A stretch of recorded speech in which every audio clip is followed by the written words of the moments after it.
میری تو یہ تجویز ہوگی کہ آپ ان بانی چیئرمین کو اس قیدی کو کسی اور جیل شفٹ کر دیں، کیونکہ روز اسلام آباد بند ہوتا ہے، روز پنڈی بند ہوتا ہے، یہاں پہ ہیڈ آف دی اسٹیٹس آ رہے ہیں، یہاں پر بزنس ہو رہا ہے، یہاں پر لوگ انویسٹمنٹ کرنا چاہتے ہیں، ہمارے بچوں کے اسکولوں کی ٹائمنگ پہ روڈز بند ہیں، دھرنے ہو رہے ہیں، دفاتر لوگ نہیں جا سکتے ہیں، سارا ایک ڈرامہ رچا ہوا ہے۔ تو اب میں تو یہ سمجھتا ہوں کہ پنجاب حکومت کو ایک ایسی جگہ پہ شفٹ کرنا چاہیے جہاں پر کوئی زیادہ رش نہ ہو، سائٹ پہ ہو، تاکہ جس کی ملاقات ہو ملاقات کرنے جائیں، اور جس کی نہ ہو تو کم از کم وہاں پر ایک سرکس نہ بنو۔ یہاں پر تو کوئی اسلام آباد ایسے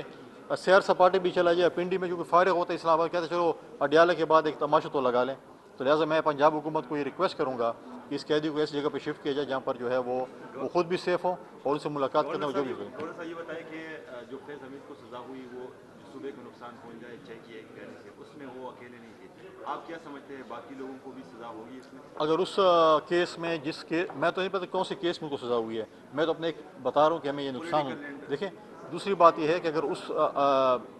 کیس میں باقی بھی کوئی ملوث ہوگا یا باقی بھی کسی کے نام ہوں گے تو ان کو ڈیفینیٹلی ان کو بھی ٹرائل کیا جائے گا، اگر نہیں ہوں گے تو پھر اب پولیٹیکل جو آپ بتا رہے ہیں کہ ان کو پولیٹیکل انٹرفیئرنس کی وجہ سے یہ ہے، تو ان کی تو پولیٹیکل انٹرفیئرنس تو باقاعدہ طور پر وہ تو پچھلی حکومت چلا رہے تھے، تو کون سی چیز اس پہ نہیں کی؟ مجھے بتائیں کون کون سی چیزوں پہ جو ہے ان کو جو ہے وہ پولیٹیکل انٹرفیئرنس میں نہیں؟ وہ تو ماضی میں جب خان صاحب وزیر اعظم تھے تو حکومت تو فیض حمید صاحب بھی چلا رہے تھے، تو اس میں سزا ہوگی۔ اگر ایسے کیس میں سزا ہوئی ہو جس میں باقی ملوثوں کو، تو ڈیفینیٹلی سزائیں ہوتی رہتی ہیں لوگوں کو۔ لاسٹ قومی کانفرنس میں شرکت کرے گی پیپلز پارٹی؟ دیکھیے پہلی بات تو ہے کہ جب ہم پی ٹی آئی کو بلاتے تھے تو وہ تو نہیں آتے تھے، تو آج کس منہ سے ہمیں بلا رہے ہیں؟ یہ تو پارٹی کی لیڈرشپ نے ڈیسائیڈ کرنا ہے کہ جانا ہے یا نہیں۔ لیکن ماضی میں اسلام آباد میں جو کانفرنسیں ہوتی تھیں یا ہم کہتے تھے آئے ہم چارٹر آف اکانومی کریں، ہم چارٹر آف پراسپیرٹی کریں، وہ کہتے ہیں ہم آپ کے ساتھ بیٹھنے کو تیار نہیں ہیں، ہم آپ کے ساتھ ہاتھ ملانے کو تیار نہیں ہیں۔ آج جب خود ان کے اوپر پتہ چل گیا کہ اب ہم جو ہے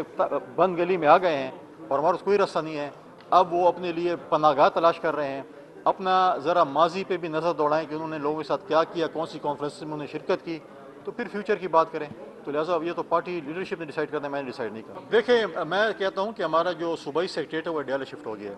ہمارا صوبہ جو ہے اڈیالہ سے چل رہا ہوتا ہے، وہاں پر بیٹھ کے دھرنے دے رہے ہیں، سیکٹریز یہاں پر پریشان ہیں، افسر یہاں پہ پریشان ہیں، ہم کس کے پاس جائیں، کس کی بات سنیں، وفاق سے لوگ نہیں آتے کہ کس کے ساتھ میٹنگ کریں، کیسے میٹنگ کریں، گورڈ نہیں ہوتا چیزیں۔ دیکھیں اگر ملاقات ہے، ملاقات ہو جاتی ہے، ویل اینڈ گڈ، نہیں ہوتی اگر آپ دھرنا دے کر ادھر بیٹھے ہیں، ایک نے تو بہانہ بنا کے اپنی ٹانگ پہ پلستر باندھ لی ہے، اب یہ اصلی والا پلستر ہے وہ یا بانی چیئرمین والا پلستر ہے یہ بھی پتہ نہیں ہے، کیونکہ اپنے آپ کو فرار اختیار کرنے کے لیے پلستر ایک بہت اچھا باندھ ہے کہ 2-3 مہینے جو ہے آپ کی چھٹی ہو جائے گی اور وہاں پر آپ نہیں جا سکیں گے۔ تو ایسے نہ ہو کہ بار بار پلسترس کا ہی ابھی ڈرامہ چلتا رہے اور وہ پاؤں پہ پلستر باندھتے رہیں اور آتے رہیں۔ لیکن دیکھیں اگر ملاقات نہیں ہوتی تو میں سمجھتا ہوں کہ یہ ایک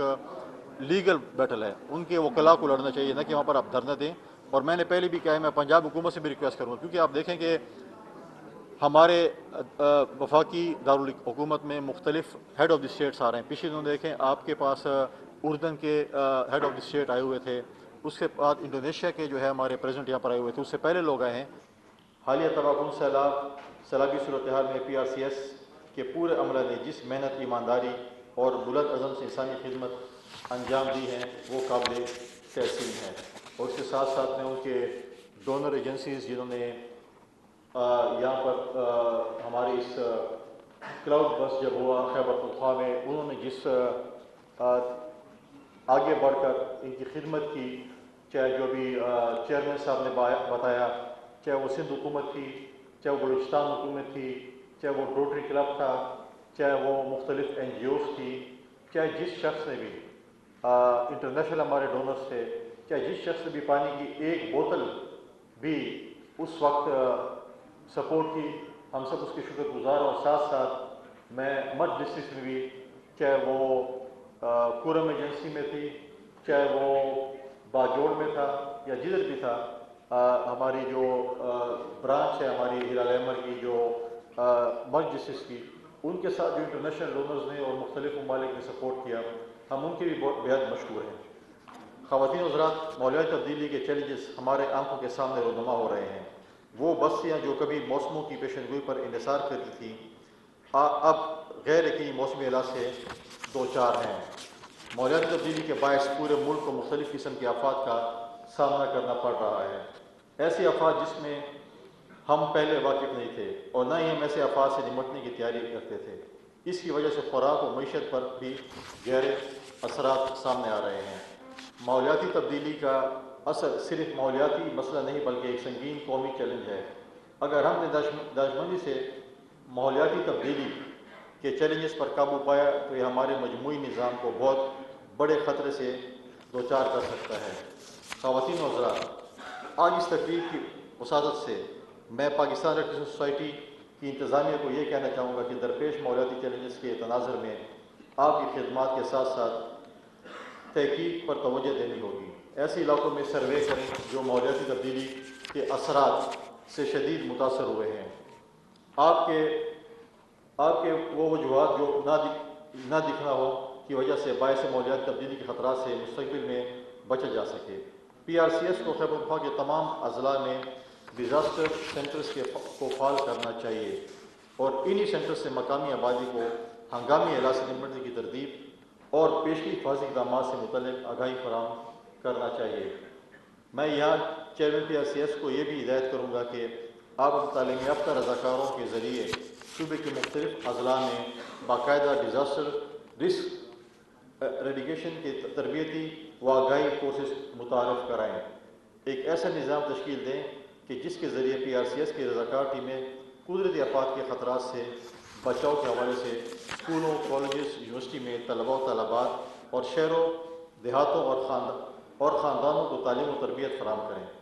آپ کا یہ اقدام ہنگامی حالات میں بہتر رد عمل کا مظاہرہ کرے گا اور آفات کے خطرات کو کم کرنے میں بھی مددگار ثابت ہوگا۔ قدرتی آفات کو روکا نہیں جا سکتا لیکن ایک مؤثر ادارہ جاتی معاشرتی حکمت عملی سے ان خطرات کو کسی حد تک کم کیا جا سکتا ہے۔ ہم سب نے متحد ہو کر صوبے کو ہر طرح کی آفات سے محفوظ بنانے کے لیے آگے بڑھنا ہے۔ آخر میں بطور گورنر خیبر پختونخوا میں اپنے اس عزم کا اعادہ کرتا ہوں کہ میرا تمام اداروں بالخصوص کمیونٹی خدمات میں مصروف عمل اداروں کے ساتھ مضبوط، وسیع و فعال تعاون ہمیشہ جاری رہے گا، کیونکہ معاملہ جب عوامی خدمت کا ہو تو پھر یہ صرف فرض نہیں بلکہ قابل فخر بھی ہوتا ہے۔ اور اس کے ساتھ ساتھ میں ہلال احمد جو ہماری پاکستانی سوسائٹی جو آرگنائزیشن ہے ان سے میں ریکویسٹ کروں گا کہ آپ یہاں پر پی ڈی ایم اے، این ڈی ایم اے اور باقی ایسے ادارے ہیں ان کے ساتھ مل کر ایک ایسی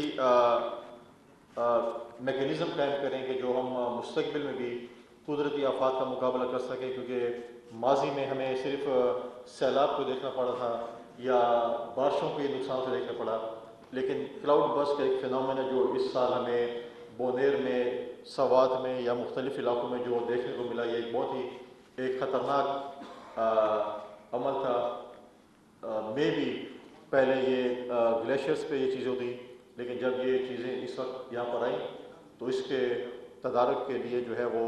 ہمیں اس پہ کام کرنا پڑے گا۔